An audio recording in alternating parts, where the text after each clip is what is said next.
آپس میں میل جول اور محبت سے رہنے میں ہے، جھگڑے میں نہیں۔ جو لوگ بھی ملک کے اندر نفرت پیدا کرنا چاہتے ہیں وہ اپنے گمان میں کسی طبقے کے خلاف ہو، ہمارے نزدیک جمعیت علماء کے نزدیک وہ اصل میں ملک کے خلاف ہے۔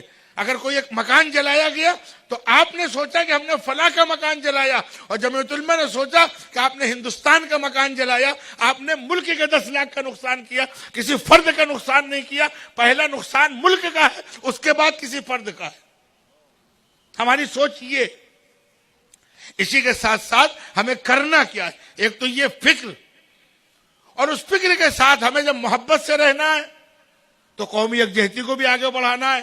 دلت مسلم اتحاد کی جو مہم چل رہی ہے، ملی اتحاد کی مہم چل رہی ہے، ان ساری چیزوں کے ساتھ ساتھ ہم کو اپنے اکابر کے نقش قدم پر، اور اکابر چلے ہیں رسول اللہ صلی اللہ علیہ وسلم کی سیرت پر، حضرات صحابہ کرام کی سیرت پر، ہم کو جمعیت علماء کے مشن میں قوم کی، ملت کی، ملک کے ایک ایک فرد کی، کسی بھی مذہب کا ہو، اس کی خدمت کرنا، اس کے کام آنا، اس کے ساتھ ہمدردی اور بھلائی کا معاملہ کرنا، جو شریعت کا بھی حکم ہے اور جمعیت کا بھی دستور ہے، ہم کو یہ کرنا پڑے گا۔ خدمت کو اپنی زندگی کا جز بنانا پڑے گا، اور اس کا اجر آخرت میں چاہنا پڑے گا۔ خدمت کے جز کے لیے دنیا میں ہمیں سلانا چاہیے۔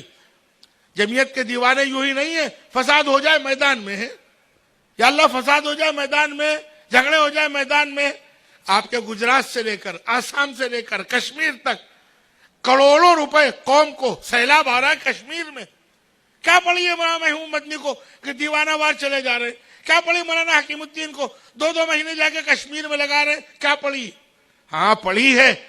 ہم ان اسلاف کو، ان اکابر کے وارث ہیں جنہوں نے نقش قدم اپنایا ہے جناب محمد رسول اللہ صلی اللہ علیہ وسلم کا۔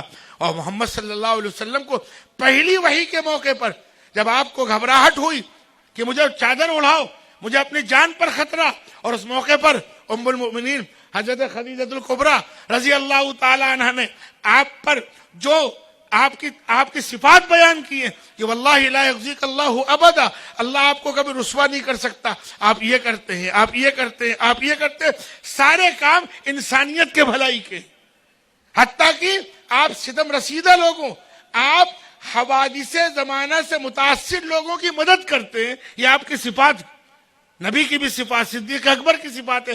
تو حوادث زمانہ سے متاثرین کی مدد کرنا جو نبی کی صفت ہے، جو صدیق اکبر کی صفت ہے، جو صحابہ اکرام کی صفت ہے، اس صفت کو اپنایا ہے آپ کی تنظیم جمعیت۔ يا سائلنا عن أمتنا عن عزتنا وحضارتنا طاولنا النجم برفعته وتجاوزناه برفعتنا يا سائلنا عن أمتنا عن عزتنا